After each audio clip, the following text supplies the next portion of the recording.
গত ৫ ডিসেম্বর মুক্তি পেয়েছে আল্লু অর্জুন ও রাশমিকা মান্দানা অভিনীত সিনেমা পুষ্পা 2। প্রথম দিনেই সিনেমাটি আয় করেছে ২৫০ কোটি রুপির বেশি।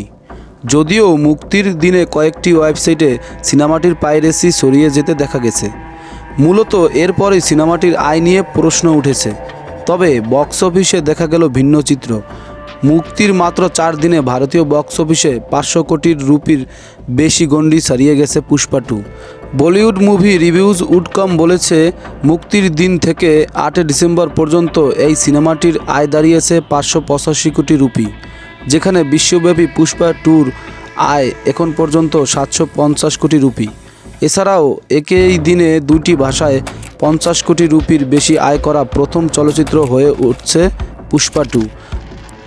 মাত্র ৪ দিনে দ্রুততম ভারতীয় সিনেমা হিসেবে প্রায় ৬০০ কোটি রুপি আয়ের রেকর্ড গড়েছে সিনেমাটি। হিন্দি ভাষায় সবচেয়ে বড় ওপেনার সিনেমা হিসেবে পুষ্পা 2-র নাম এখন শীর্ষে।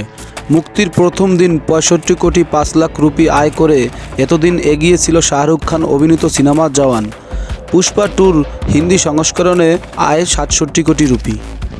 বন্ধুরা, ভিডিওটি ভালো লাগলে অবশ্যই একটা লাইক করবেন, একটা কমেন্ট করবেন, আর হ্যাঁ, চ্যানেলটি সাবস্ক্রাইব করতে ভুলবেন না।